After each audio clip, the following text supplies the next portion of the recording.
अस्सलामुअलैकुम रहमतुल्लाहि व बरकातुहू। स्टार्ट कर लेते हैं। आज सेकेंड ईयर के दो चैप्टर्स में से एमसीक्यूज दिए हैं। एक इसमें रेस्पायरेशन का चैप्टर है और दूसरे इसमें सपोर्ट एंड मूवमेंट। अब आते हैं इन एमसीक्यूज पे। फर्स्ट नंबर एमसीक्यूज यहाँ पे मेंशन है, which of the following is not the part of human respiratory system? Lumen. Lumen is a part of digestive system. Lumen जो कैविटी है डाइजेस्टिव ट्रैक्ट की, इसको ल्यूमेन कहते हैं, जहां पे डाइजेशन होती है। So that's a part of digestive system. ये रेस्पिरेटरी सिस्टम की पार्ट नहीं है। इजी था। So option D is correct. MCQ second जवाब है, which of the following part is known as sound box of our body system? Larynx. Larynx क्यों कहते हैं साउंड बॉक्स? क्योंकि वहां पे वोकल कॉर्ड है। वोकल कॉर्ड है, पेयर ऑफ वोकल कॉर्ड है, हॉरिजॉन्टल पोजीशन में वाइब्रेशन होती है और उसको मैसेज आता है आप लेरिंगियल नर्व्स के जरिए से लैरिंग्स में वोकल कॉर्ड है जिसकी वजह से वाइब्रेशन होती है और साउंड की प्रोडक्शन होती है। नेक्स्ट, इस वजह से करेक्ट ऑप्शन हमारे पास ऑप्शन सी है। MCQs है third, dish prevent the food from entering into the glottis during swallowing. So ये epiglottis का काम है। epiglottis जो है खुराक को सांस की नाली में इंटर होने से रोकता है। epiglottis बाय नेचर क्या है? इलास्टिक कार्टिलेज है। Elastic cartilage. अगर वहां खुराक इंटर हो जाए और वो ट्रेकिया में चला जाए, सो इसको फिर हम क्या कहते हैं? चॉकिंग। इसको चॉकिंग कहते हैं when the food trap in trachea. So इस वजह से एमसीक्यू नंबर थर्ड में करेक्ट ऑप्शन है सी। फोर्थ एमसीक्यूज पे आते हैं। Trachea, bronchi and bronchioles are supported by incomplete cartilage rings होता है। इनकम्प्लीट है, कंप्लीट नहीं है। ये वाला अगर आप देख ले तो ये जगह जो है ये इनकम्प्लीट है। सो इनकम्प्लीट कार्टिलेज रिंग्स पाया जाता है इसमें जी। अब अगर हम इंडिविजुअली बात करें तो एमसीक्यूज चेंज हो जाएगी। अगर हम कहते हैं कि कार्टिलेज इज एब्सेंट इन, तो ब्रांक्यूल्स में कार्टिलेज नहीं है। अगर हम कहते हैं cartilage is present in interior part of bronchiole या पोस्टीरियर पार्ट ऑफ ब्रांक्यूल, तो इंटीरियर पार्ट ऑफ ब्रांक्यूल्स में कार्टिलेज प्रेजेंट है। लेकिन यहां पे हम कह रहे हैं कि कार्टिलेज कौन सा कार्टिलेज है? कंप्लीट वाला या इनकम्प्लीट वाला? कार्टिलेज है लेकिन इनकम्प्लीट कार्टिलेज है। मतलब है कि कंप्लीटली रिंग फॉर्म में नहीं है कि वो कंप्लीट रिंग फॉर्म में है, नहीं, ये इनकम्प्लीट रिंग है, कुछ इस तरह शेप प्रोवाइड कर रहा है सपोर्ट के तौर पे। तो तीन चीज यहां पे दी है, ट्रेकिया, ब्रोंकाई और ब्रांक्यूल्स। ट्रेकिया में तो हमने पढ़ा है 16 to 20 सी शेप, ठीक है। ब्रोंकाई में भी पाए जाते हैं लेकिन वहां पे कार्टिलेज प्लेट्स है, ठीक है। कार्टिलेज है लेकिन प्लेट्स, ठीक है। और ब्रांक्यूल्स में इंटीरियर पार्ट में कार्टिलेज है, पोस्टीरियर में नहीं है। इट्स मीन कार्टिलेज है। अब वो कार्टिलेज जो सपोर्ट के लिए पाया जाता है वो कौन सा है? वो कंप्लीट कार्टिलेज रिंग्स है या इनकम्प्लीट कार्टिलेज रिंग्स है? वो इनकम्प्लीट कार्टिलेज है। एमसीक्यू दिया हुआ है fifth, which of the following is not a characteristics of alveoli? Thick नहीं होंगे, थिन होते हैं। सो एमसीक्यू फिफ्थ में option A is correct. MCQ six पे आते हैं, which network comprises the lungs? Lungs में ब्रोंकाई, ब्रोंक्यूल्स और अल्वियोलाई पाई जाती है। क्योंकि ये जो आपका फेरिंक्स के बाद जो है लैरिंक्स के बाद ट्रेकिया अब आपकी थोरिक्स में एंटर हो रहा है। फिर आपको पता है कि राइट और लेफ्ट ब्रोंकाई में डिवाइड हो जाती है। फिर राइट में अपनी ब्रोंकाई, लेफ्ट में अपनी ब्रोंकाई, फिर प्राइमरी ब्रोंकाई से सेकेंडरी ब्रोंकाई, सेकेंडरी से फिर टर्शियरी ब्रोंकाई। प्राइमरी ब्रोंकाई में लेफ्ट और राइट के डायमीटर और लेंथ में फर्क है। सेकेंडरी ब्रोंकाई में फिर नंबर में डिफरेंस है। राइट साइड्स पे 3 लोब्स है तो 3 ब्रोंकाई है, लेफ्ट साइड्स पे 2 लोब्स है तो 2 ब्रोंकाई है। फिर उसके बाद टर्शियरी ब्रोंकाई होती है। सो MCQ नंबर 6 में option C is correct, bronchi, bronchioles in alveoli. Clear? MCQ 7, the trachea is a straight tube extended up to the interior trachea interior. देखिए कुछ चीजें ध्यान में याद रखें, ये मैं मार्कर से मिसाल दे रहा हूं. अपर पार्ट है इंटीरियर, लोअर पार्ट है पोस्टीरियर, फ्रंट हिस्सा है वेंट्रल और बैक साइड है डॉर्सल, और ये जो है ये लेटरल है. सो ये इंटीरियर पार्ट जो है ये आपकी थोरिक्स में एंटर हो रहा है. मैंने आपको बता दिया ना कि नोज फिर फेरिंग्स, फेरिंग्स के बाद लैरिंग्स और लैरिंग्स पे ट्रेकिया. अब ट्रेकिया जो है वो इंटीरियर पार्ट से आपके थोरिक्स में जो है वो एंट्रेंस कर रहा है, पोस्टीरियर से तो नहीं है ना, पोस्टीरियर की तरफ से तो डायफ्राम है, तो इंटीरियर पार्ट इसको कहते हैं. So option D is correct. MCQs आते हैं 8, pleura is a double, so option C is correct. MCQs 9, in which respiratory part does the diffusion of gases take place, alveoli में होती है. MCQs 10, human lungs are made up of 3 right lobes and 2 left lobes. 10th MCQs तक clear है सबको? किसी को कोई question या कंफ्यूजन तो नहीं है, या आपको कोई क्वेश्चन इरिटेट कर रहा है? स्टिल क्लियर है? चलो ठीक है. MCQs जी जी जी जी ये हिट साइड से इंटीरियर है, तो यहां ट्रेकिया जो है वो इंटीरियर साइड से थोरिक्स में एंटर हुआ. ये आपका जो चेस्ट है ना, ये आपका थोरिक्स है, चेस्ट कैविटी, ये आपकी एब्डामिन कैविटी है. तो एब्डामिन और चेस्ट कैविटी के दरमियान तो डायफ्राम पार्टीशन है, तो ये तो पोस्टीरियर रीजन हुआ, और थोरिक्स पार्ट जो है वो इंटीरियर. तो ट्रेकिया इंटीरियर एंड से एंट्रेंस कर रहा है जी, अप टू इंटीरियर, पोस्टीरियर तक नहीं पहुंच रहा. क्यों? Trachea divided into bronchi, right and left bronchi आ जाएंगी. फिर हमारे पास कहते हैं राइट ब्रोंकाई जो है उसका डायमीटर ज्यादा है, लेंथ शॉर्ट है. लेफ्ट ब्रोंकाई का बकायदा डायमीटर शॉर्ट है, लेंथ ज्यादा होता है. फिर वो ट्रेकिया नहीं रहेगा, वो ब्रोंकाई बन जाएगा. तो ट्रेकिया तो इंटीरियर पार्ट पे ही खत्म हुआ. एमसीक्यूज आते हैं अब 11th नंबर पे. External nostril vestibule, nasal chamber, internal nares, nasopharynx. nasopharynx के बाद नेक्स्ट कौन सा पार्ट आएगा? Glottis. So option A is correct. Glottis के बाद फिर लैरिंग्स, फिर ट्रेकिया, सीक्वेंस है सिंपल. नोज देखिए, नोस्ट्रिल्स, नोस्ट्रिल्स के बाद जो है नेसोफैरिंक्स, मीन फेरिंक्स का पार्ट है, फिर फेरिंक्स, फिर फेरिंक्स के बाद लेरिंग्स आता है ना, तो लेरिंग्स और फेरिंक्स के दरमियान ओपनिंग को ग्लॉटिस कहते हैं. Opening of larynx is called as a glottis, which is guarded by the epiglottis. MCQs आते हैं 12th, in the trachea disc-shaped cartilaginous rings are present. 16 to 20, so option C is correct. 13, diaphragm increase the volume of thoracic cavity in diaphragm increase volume of thoracic cavity in interior posterior axis. Diaphragm किस तरह होता है? Dome shape होता है. जब ये dome shape से flat बन जाएगा, ठीक है ना, तो ये तो पोस्टीरियर पार्ट आ गया. तो अब ये जो लंग्स है और ये जो आपका डायफ्राम है, इसके दरमियान स्पेस आ जाएगा. लंग्स क्या हो जाएंगी? थोड़ी नीचे की तरफ एक्सटेंड हो जाएंगी. जाहिर बात है ऊपर से जो लंग्स है उसको पुल किया जाएगा, तो आपका इंटीरियर एरिया जो है यहां पे भी स्पेस रह जाएगा. सो आपका इंटीरियर और पोस्टीरियर एरिया जो है इस डायफ्राम की वजह से हुआ. हाँ, आपका लेटरल एरिया जो है वो किस वजह से होगा? इंटरकोस्टल मसल्स की वजह से. कौन सा इंटरकोस्टल मसल? एक्सटर्नल या इंटरनल? एक्सटर्नल. इंटरकोस्टल मसल जो है वो उसकी 22 पेयर्स हैं, फिर हमने उसको एक्सटर्नल इंटरनल में डिवाइड किया.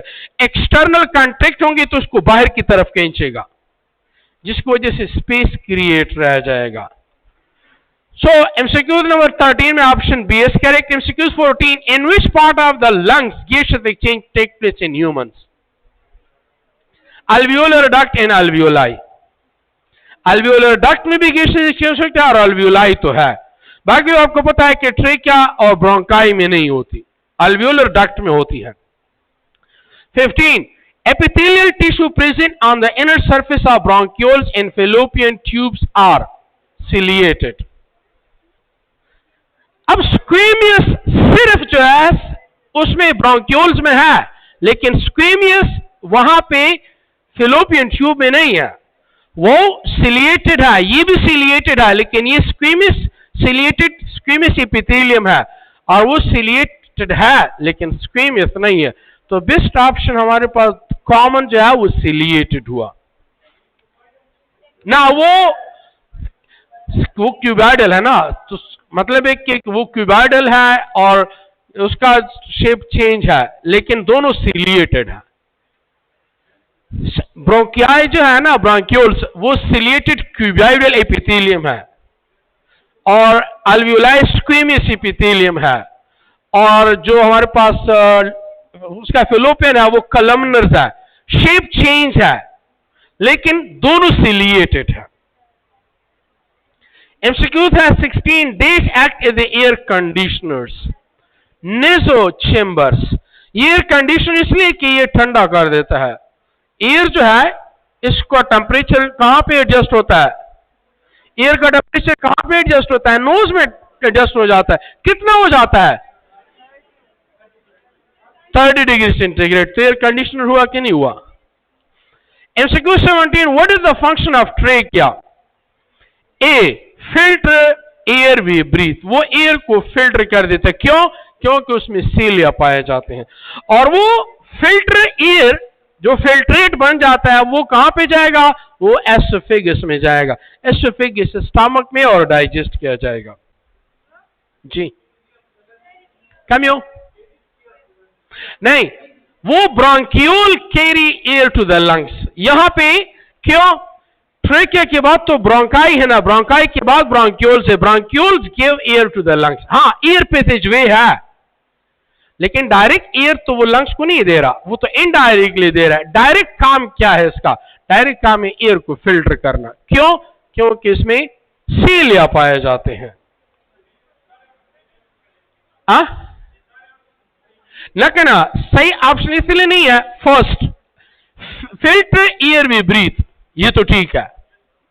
Second, release air out of the body. No, nose release air out of the body, क्योंकि ट्रेकिया तो एयर डायरेक्ट एनवायरमेंट को नहीं दे रहा, ट्रेकिया तो लैरिंक्स को दे रहा है, लैरिंक्स फेरिंक्स को दे रहा है, फेरिंक्स नोज को दे रहा है।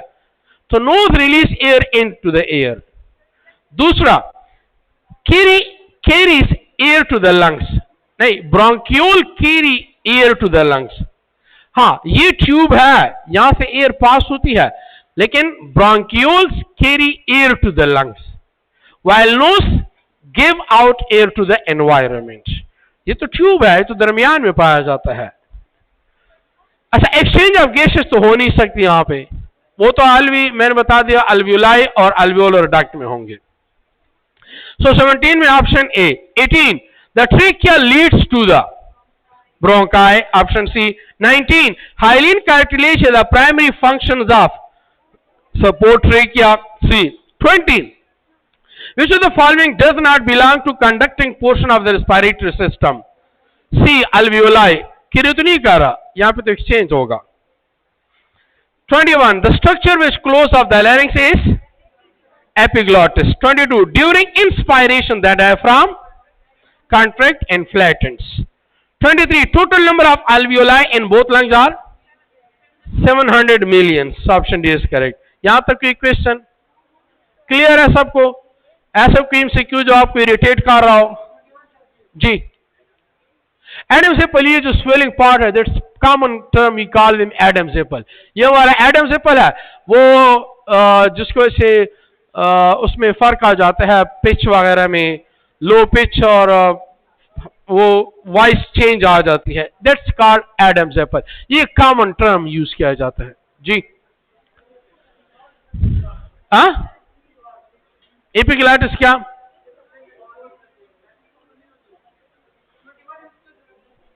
में MCQ दिया हुआ है, the structure which closes off larynx is the structure which closes off larynx, larynx को जो क्लोज कर रहा है, तो लैरिंक्स को कौन क्लोज कर रहा है? जाहिर बात है, the opening of larynx is called glottis, और ग्लोटिस पे क्या होता है? लिड होता है, ढक्कन होता है, उसको एपिग्लोटिस कहते हैं। So obviously epiglottis closes the larynx, उसको खोल देंगे ना। लेट्स सपोज ये हमारे पास फेरिंक्स है, कोन शेप है, ये हमारे पास एसोफेगस हुआ, और ये हमारे पास ओपनिंग है। इस ओपनिंग को हम क्या कहते हैं? एपिग्लोटिस कहते हैं, इसको ग्लोटिस कहते हैं, इस ओपनिंग को ग्लोटिस कहते हैं। अब इस ग्लोटिस के ऊपर जो है एक लिड सा होता है, इस लिड को क्या कहते हैं? एपिग्लोटिस कहते हैं। सो ये हमारे पास क्या है? लैरिंक्स। सो लैरिंक्स को क्लोज कौन कर रहा है? लैरिंक्स को ये एपिग्लोटिस क्लोज कर रहा है। एमसीक्यूज आते हैं 24 पे। 24 दिया हुआ है, lungs have a larger number of narrow tubes called bronchioles. Tube जो है ब्रोंक्यूल्स है वहां पे। 25 alveoli of the lungs are lined by squamous epitheliums. 26 name the process of gaseous exchange in the body. Respirations. 27 which of the following is not the function of respiratory system? C. Protects against blood clot. Ji blood clots तो नहीं करता ना, loss या speech. Respiratory system जाहिर बात है, carbon dioxide add होगा, carbon dioxide की वजह से ब्लड पीएच पे असर पड़ेगा कि नहीं पड़ेगा? आप लोगों ने पढ़ा था कि आपके पास ये टिश्यू है, तो टिश्यू में कार्बन डाइऑक्साइड है, वाटर मॉलिक्यूल है, ये जब यहां पे एंटर होते हैं तो कार्बोनिक एसिड बन जाता है H2CO3, डिसोसिएट हो जाता है हाइड्रोजन और बाइकार्बोनेट पे, तो पीएच पे असर पड़ेगा। इस वजह से अब यहां पे क्या होगा? इस हाइड्रोजन को ऑक्सी हीमोग्लोबिन के साथ अटैच किया जाता है, ये बन जाएगा हीमोग्लोबानिक एसिड, हीमोग्लोबानिक एसिड बन जाएगा। ये जो हमारे पास बाइकार्बोनेट है, यहां पे इसके साथ सोडियम अटैच हो जाता है, तो बन जाता है सोडियम बाइकार्बोनेट, ऊपर जो प्रोसेस है, तो इस वजह से पीएच को भी मेंटेन कर रहा है। 28 name of which of this statement is true for pulmonary respiration? Pulmonary respiration, exchange of gases between alveoli of the lungs and blood, इसको पल्मोनरी रेस्पिरेशन कहते हैं। 29 oxygen haemoglobin bind in the reversible manner to form oxy haemoglobin, option B is correct. 30 breathing rate in human is controlled by medulla oblongata, option A. अब उसमें भी कहते हैं कि inspiratory centre कौन सा है और एक्सपायरेटरी सेंटर कौन सा है। तो आपका जो वेंट्रल साइड है ये इंस्पायरेटरी सेंटर है, इंस्पायरेशन, जाहिर बात है एक्सपायरेशन का उल्टा हुआ, और आपका जो लेटरल और डॉर्सल साइड मेडुला का है वो क्या करेगा? एक्सपायरेटरी सेंटर होगा। 30 breathing rate in a human is controlled by, option A medulla. 31 the primary stimulus for respiratory centre is carbon dioxide in as well as hydrogen ions, option A. 32 the respiratory center send out nerve impulse to diaphragm in ribs cage through rhythmic nerves. rhythmic nerves में फिर intercostal nerves होते हैं और phrenic nerves होते हैं। 33 which of the following bind stronger to hemoglobin? Carbon monoxide क्या बनाएगा? Carboxy haemoglobin. Carbon monoxide जब मिल जाता है तो क्या बन जाएगा? Carboxy haemoglobin. और जब कार्बन डाइऑक्साइड अटैच होगी तो तब कार्ब अमाइन हीमोग्लोबिन बन जाएगा। 34 the urge to inhale in human result from, किस वजह से वो बार बार इनहेलेशन पे जोर दे रहा है? कार्बन डाइऑक्साइड के लेवल ज्यादा होने की वजह से। आपने देखा होगा कि सफोकेशन या कार्बन उसका लेवल जब ड्रॉप होता है तो बंदा ब्रीथिंग तेज करता है ताकि कार्बन डाइऑक्साइड को जल्द से जल्द बॉडी से निकाल दिया जाए। 35 blood analysis of a patient reveals an unusually high quantity of carboxy hemoglobin content. Which of the following conclusion is most likely to be correct? This patient has inhaled polluted air containing high amount of carbon monoxide. So option C is correct. 36. Oxygen diffuses out of the blood into tissue because of oxygen concentration of tissue fluid is lower. वो तो carbon disulphide है. 35 कौन से MCQs में? 36 में carbon dioxide concentration of tissue fluid is higher. Oxygen diffuse out of the blood. हमने पढ़ा था कि आपके यहां से ऑक्सीजन टिश्यू को डिलीवर होगा किस मैकेनिज्म से? जब पहले कार्बन डाइऑक्साइड यहां पे बाहर निकल आ जाए. सो यहां उन्होंने क्या, carbon dioxide concentration of tissue fluid is higher. यहां पे कार्बन डाइऑक्साइड का प्रेशर हायर है, वो तो ठीक है, लेकिन यहां पे ऑक्सीजन है या नहीं है? ऑक्सीजन की बात हुई, oxygen diffuse out of the blood into the tissue. जाहिर बात है जब यहां पे ऑक्सीजन कम होगा तो यहां से वो आएगा. कुछ का उन्होंने ऑक्सीजन का कार्बन डाइऑक्साइड के साथ मुआवजा नहीं हुआ कि किस मैकेनिज्म के through.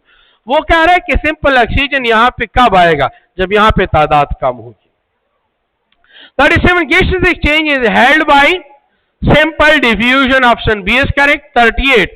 Which of the following is the most important muscular structure in respiratory system of the human? Diaphragm. 39. Air that remain in lungs after forcible expiration. Residual airs.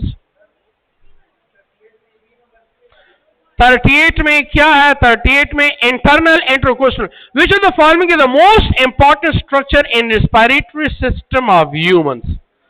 Respiration की अगर आप बात करें तो respiration आपको एक तो डायफ्राम की मदद से होता है और एक इंटरकोस्टल मसल. इन दोनों में मेजर पार्ट कौन अदा कर रहा है? डायफ्राम अदा कर रहा है. डायफ्राम्स की वजह से स्पेस ज्यादा क्रिएट होता है. इस वजह से जो है अगर आप इंटरकोस्टल मसल्स की कंपैरेटिवली डायफ्राम्स की फंक्शन देख ले तो 80/20% दोनों कॉम्बिनेशन में रिस्पायरेशन कर रहा है.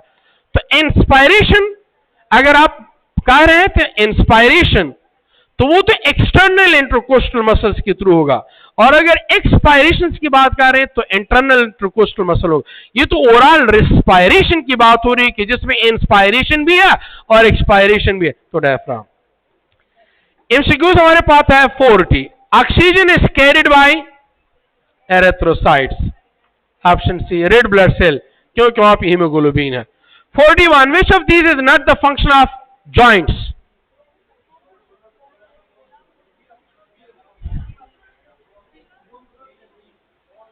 Which of these is not a function of joints? Joints का फंक्शन कौन सा नहीं है? Supports body. बॉडी जो है जॉइंट्स तो बॉडी को सपोर्ट नहीं करती. क्या चीज है? सपोर्ट कैसे कराती है?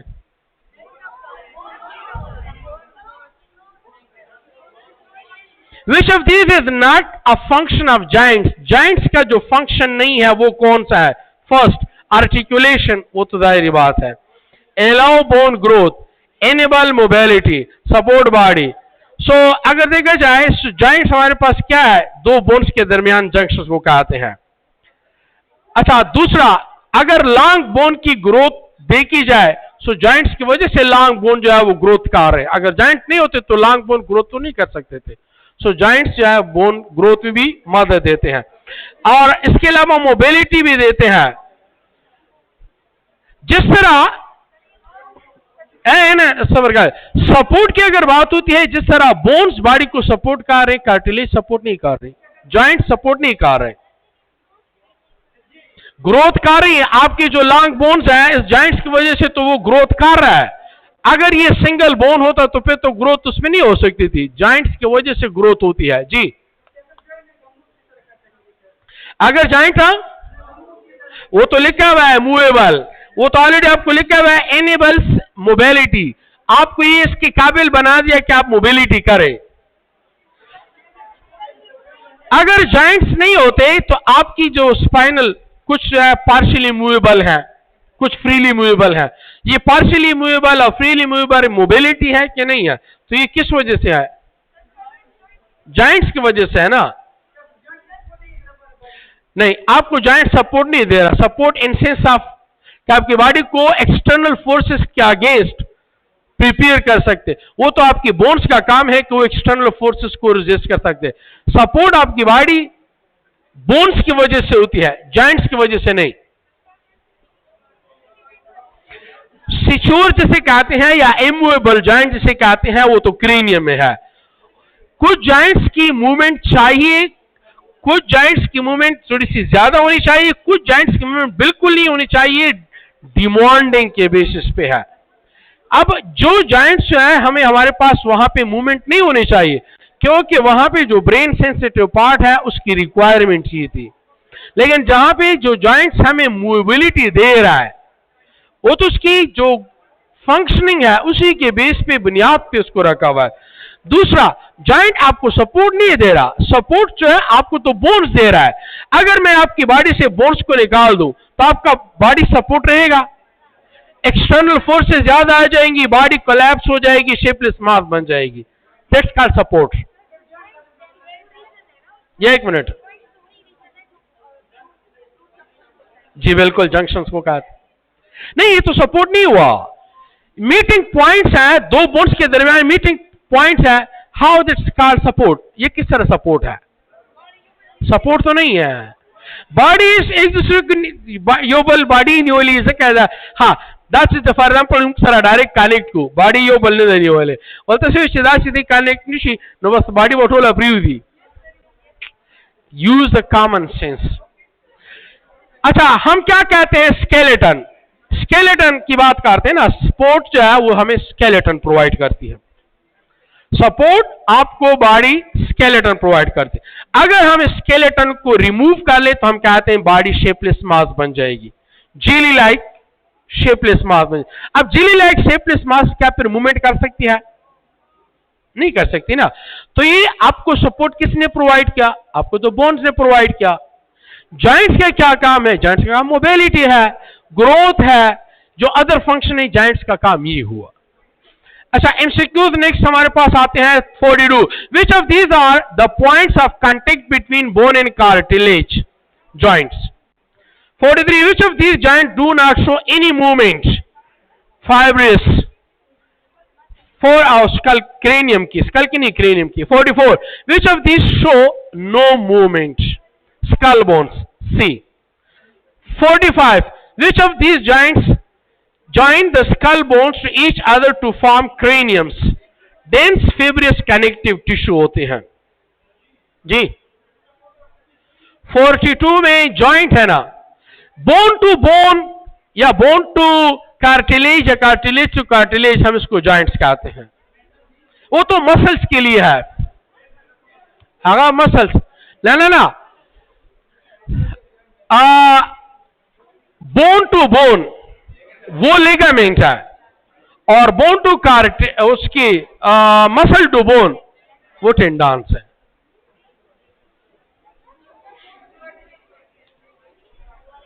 ना देवी बोन टू बोन सशेवी नो अल्ता लिगामेंट से बोन यो बोन बल बोन पर मेस की तरह कनेक्ट की गई ना, so bone to bone ligaments पाया जाता है। और मसल टू बोन क्या होता है? टेंडन्स। ये इसकी बात हो रही। हाँ, वो तो ऑलरेडी कार्टिलेज हुआ, कार्टिलेज उसके साथ डायरेक्ट अटैच हो सकते हैं, जस्ट लाइक कोस्टल आर्क के जरिए से अटैच है कुछ रिब्स जो है। अब ये कार्टिलेज है। So cartilage to cartilage, trachea, bronchi, bronchioles है, ये सारा कार्टिलेज है। तो डायरेक्ट फिब्रियस कनेक्टिव टिश्यूज यहां पे पाए जाती है। अच्छा, एमसीक्यूज नेक्स्ट कौन सा है? 46. What is the immovable junction between two bone is known as?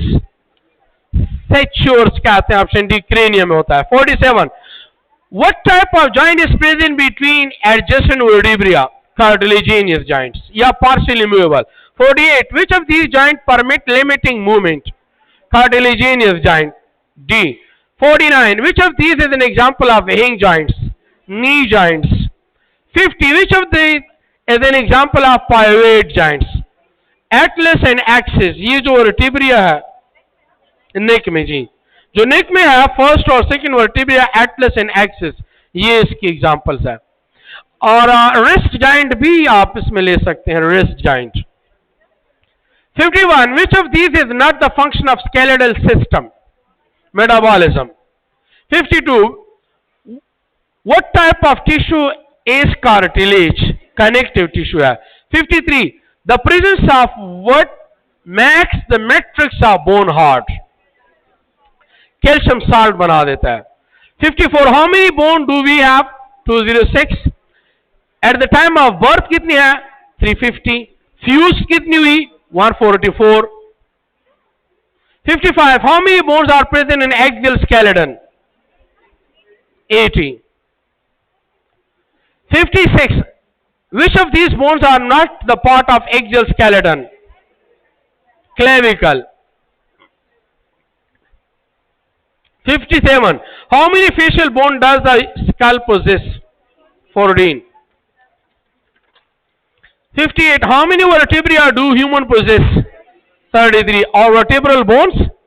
26 how many regions is the vertebral column divided into? 5 cervical, thoracic, lumbar, sacrals, coccygeals. What is present in the center of each eye vein? ये हमारे पास एक सर्कोमायर है और ये है anisotropic. इसको anisotropic कहते हैं या ए बेंड कहते हैं। ये हमारे पास एक है। दूसरा इसके साथ हमारे पास ये दूसरा सर्कोमायर है, ये भी हमारे पास जो है ए बेंड है। इस तरह हमारे पास एक और सर्कोमायर हुआ और यहां पे एनिसोट्रॉपिक या ए बेंड या डार्क बेंड है। अच्छा सेम यहां पे अब दो सर्कोमायर आपस में अटैच है, इसको हम क्या कहते हैं? ज्विश लाइन्स कहते हैं, जेड लाइन। ये हमारे पास जेड लाइन हुआ और दो एनिसोट्रॉपिक के दरमियान इसको हम क्या कहते हैं? आई बेंड कहते हैं।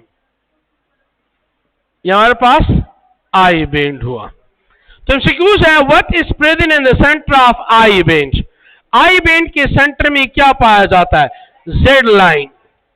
Option D is correct. 61 which of these structure hold myosin filament together? Myosin filament जो है ये हमारे पास मायोसिन फिलामेंट्स, ये जो है हमारे पास ये मायोसिन है, ठीक है, और ये हमारे पास एक्टिन है। इसके दरमियान ये वाला क्या है? इसको हम कहते हैं हेलिफार ब्राइट कहते हैं। और सेंटर में यहां ये पॉइंट जहां पे ये मीट टुगेदर इसको मेडियल लाइन्स कहते हैं या इसको एम लाइन कहते हैं। So correct option M line C. 62 which of these is found at the two end of sarcomere? Z line, Z lines. 63 which of these constitutes a motor unit? Motor neuron per muscle fibers. 64 why does the repeated activation of muscles cause fatigue? Due to lactic acid accumulation. 65 which of these proteins store oxygen? Myoglobin muscle में। 66 which of organelle is abundant in red fibers of the muscles? Mitochondria. 67 how many bones does human ankle has?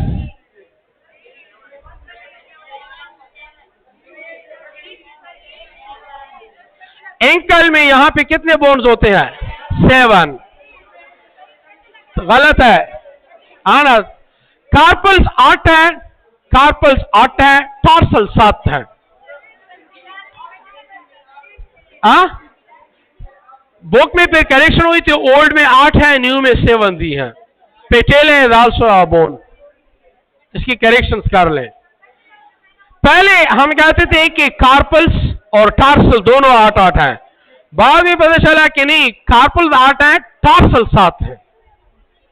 और last which of these following is the vestigial bone body of the human skeleton? Coccyx, option B। समझ आ गई? Tarsals carpel वगैरह वाला ये 7 है, 8 नहीं है।